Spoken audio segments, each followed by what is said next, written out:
I usually start these?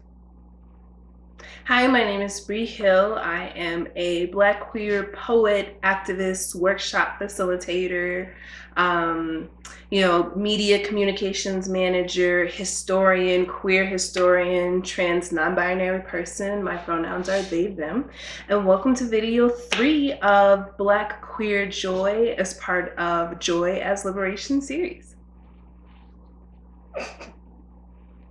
So you usually say these. You're funny. Hi, my name is Bri. My pronouns are they, them, theirs. I am a Black queer poet, non-binary activist, educator, workshop facilitator, not a manager, but I do coordinate social media. And this is video 3 of our 3-part Black queer video series. I almost forgot those. Video series in collaboration with Joy as Resistance. And I have a cool video today, which is featuring my amazing partner, Shanae. She is a sexuality professional, a mental health clinician, an organizer, an activist, a blog writer sometimes. And basically this video is just going to be in conversation with Blaqueer Joy and Pleasure. So do you want to introduce yourself, I guess? Oh, I don't know what else to say other than that. My name is Shanae. My pronouns are she, they. I am a queer, Black, masculine of center woman. I do those things that Bri mentioned. I need to add activist and mobilizer and community organizer to my resume. And all my social media is at Honestly Nay. Amazing, love it. So basically this is going to be a conversation, a very random conversation because I'm a very random person, but Shanae's just going to do great because Shanae's amazing. I'm weird, it's fine. I'm the weird person in our relationship. What is your working definition of Blaqueer Joy and Blaqueer Pleasure? What is my working definition of Blaqueer Joy? Joy is just positive feelings for the moments when you can get them amidst whatever is going on around you. Joy is not a constant, but joy occurs the same way the planets align. When it does, it's powerful, but it is not a constant. So joy does dissipate and joy does come back. Blaqueer joy in particular is the joy that you experience at the bottom of the societal totem pole. And how every time those moments of joy align, you're able to, just live in those moments, in those instances, in that experience until the next one comes around. And Blaqueer pleasure is the same. Pleasure is something that is not a constant necessarily, but it does align and it does come to fruition, and it comes and it dissipates the same way the seasons ebb and flow. Blaqueer joy and Blaqueer pleasure in particular is the nuance of joy and pleasure that Black queer people experience, and the things that occur between the lines or between the outspoken layers of joy. It's those undertones, those warm colors that Black queer people have the ability to experience in particular. I'm glad to know that Blaqueer joy and pleasure are warm tones instead of cool tones. Yeah, they're warm. They fill you up and they take up space. It's those big feelings that we have, because we all have big feelings, and it's usually the sadder big feelings that we give more of our attention to. But joy and pleasure are also big feelings that we experience that have warmth and just like tenderness and sensitivity underneath them. I like the word tender. How has joy and pleasure become tools of your resistance? Joy and pleasure are tools of the resistance because they were feelings or emotions that were never intended for us when we were kidnapped and brought here. They were never thought to be feelings or emotions that we were capable of experiencing, and certainly not ones that we were capable of manifesting of our own volition. It acts as a source of resistance because anytime you do something against the grain of what mainstream society demands of you, you are resisting. So simply being out and being happy and being, those carefree Black folks and just being, putting yourself in a position, openly queer, openly Black, whatever that means to be openly Black. But putting yourself out in a place where you're choosing yourself and your identity and your power more times than not over your safety. My brain is like all the things. You talked a lot about manifesting in that last response. How do you manifest joy? You manifest joy by making it intentional. Ritual is all about intention.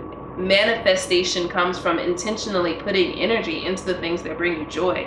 And whether you can do that for a weekend, whether you can do that for 2 minutes, taking up an intentional time as a moment for you and as a moment for this big feeling for you to feel amidst all of the other big feelings that we feel being human, it's how you beget more pleasures, how you manifest more. How do you see Black queer joy and pleasure in your life? What does it look like, feel like, taste like, etc.? I mean, this is Black queer joy and pleasure in my life. Yay! Yay! But I'm intentional about my joy and I'm intentional about my pleasure. So I see it everywhere. I see that opportunity for it everywhere, because whatever you see, whatever you focus on is what you will see. So if you are focusing on the hardships and the negativity and the turmoil, then that's what you're going to see. If you focus on the joy and the pleasure and the intention, that's what you're going to see. And joy and pleasure is integral parts of my being and integral parts of my business. I do the things that feel good most of the time. I gotta get to when they feel good sometimes, but the majority of the time, the things I do feel good, and that's why I do them. And the more I do those things that feel good, the more the universe grants me things that are going to feel good and are going to bring me joy. You mentioned your work. How does joy come up in your work? Like Blaqueer Joy, or just joy in general, I guess. Yeah. So there's so much liberation in sex and sexuality and in owning your identity. I also see it because I'm able to set an example for my clients and the people that I interact with, that this can be yours. You can do this. I'm not out here peddling snake oil. I'm not going to say that it's not hard. I'm not going to say that my life is not hard sometimes, but those are not the times that I focus on. Mm-hmm. I take what I need to from those moments, and I have the coping tools in place to be able to move past them. And that's what the key is, right? It's to have the coping tools in place to be able to deal with the hardships and be able to move forward into that next alignment of joy and that next alignment of pleasure that either you create or the universe bestows upon you. So it's really kind of, again, in that intention, just being very intentional with what you do and how you do it impacts the reality that you create and you manifest for yourself. And it impacts how you're able to move and thrive or survive in that reality. I just had a really great question and then it went away. Come back. Oh no. Besides every day, because we are Black and queer folks roaming around in this world, what's the latest struggle that you've been in that joy and pleasure has taken you out of or has saved you out of? This Papa John's that we're in right now. This Panda Express is just been more difficult than anybody has anticipated. And I think that as Black femmes and Black queer femmes in particular, we are brought up with this like hustler's mentality, this go get it mentality, the you have to execute mentality. And when we don't, our belief becomes that there's something wrong with us, that we're failing, that we're not worthy. When in actuality, we in a panoramic and we can't I ain't never been in a panoramic before. You ever been in a panoramic before? This is my first time. Right. So how we are responding in this time of struggle is how we're responding in this time of hardship, in this time of difficulty. And it's neither right, it's neither wrong, it is. And, I find that there's been moments for myself where I've been so judgmental on what I've done and what I haven't done, how I'm spending my time, what I'm thinking, where I'm going, what I'm doing. And I've let that criticalness take me out of those moments of joy and those moments of pleasure. Mm-hmm. And again, it's like you're having to find those moments of intentionality where you're like, you know what, I'm just going to do this thing for 5 minutes that will hopefully feel good. If it does feel good, I learned something. And if I didn't learn something, shit, I killed 5 minutes, because this, Pandora. I'm running out of P words. Because this Pandora is going, you know, and how you respond is how you respond. And you have to take those moments where you can to do what you can. Nice. I'm wondering, since I am a queer historian, do you have any queer people, queer ancestors who invoke joy that you really enjoy? Ha! I see what you did there. Yeah. Josephine Baker is my favorite Renaissance woman, my favorite Renaissance femme. Just thinking about her history and her life and her role. Like, this is another reason why I'm very upset that we're in a Pineapple Express, is because I have plans to go to Paris and to go get me a Josephine Baker tattoo, and to go to her house and show her and tell her about why she's so amazing to me. So Josephine Baker is whom comes to mind initially. How can we as Black queer folks center joy and pleasure in our lives? What have you done in your life to continue to center Black queer joy and Black queer pleasure? Yes, so I have always had 52 jobs. Like, always.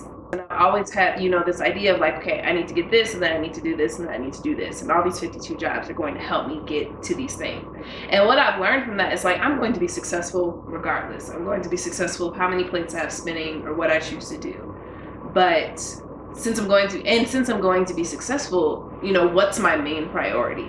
Because these hustles are not my main priority. I am my main priority. So my goal for 2021 was to plan my pleasure and plan my leisure, and then schedule work around that. So given the choice between like doing something that like I don't have to do and something that I want to do, I'm probably going to do the thing that I want to do if I can swing it, right? And this looks like the fact that I've planned my work schedule around when I wake up, when I am, you know, engaged and ready to like be there and be fully focused on a task. You know, I plan my work around my exercise regime. I plan my work around eating because tourist life. You know, I plan my work around all of the other things that are important to me, all the other things that I want to look back in on my life and be like, yeah, hell yeah, I used to get weekly massages because I love getting massages and my body feels better getting massages.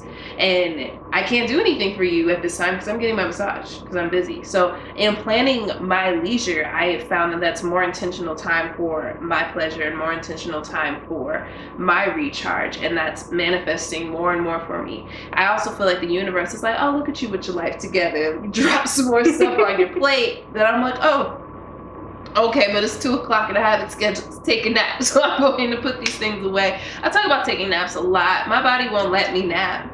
But I guess nap for me means, you know, not necessarily like sleeping, but it is rest, you know, where I get to turn my brain off and zone off somewhere. That is my definition of nap. So I do take lots of naps. You do? Yes. So I answered. Yeah.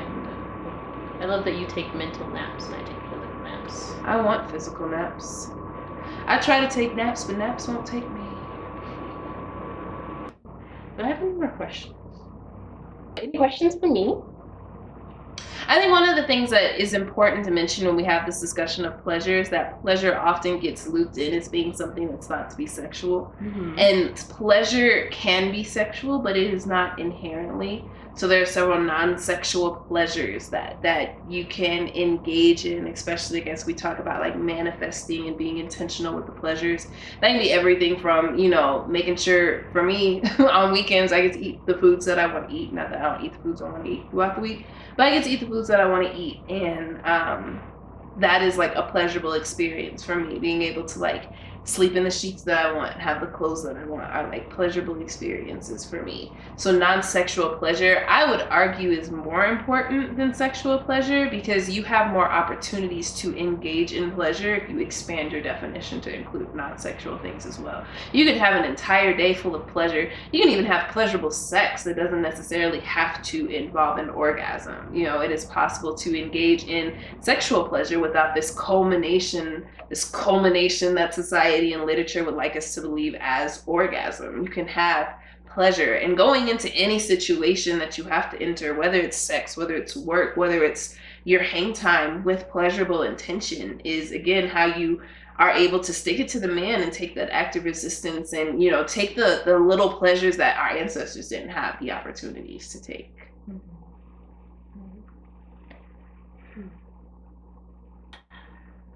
I guess the only question I have moving forward is like, how can people interact with you? What do you have coming up that revolves around joy?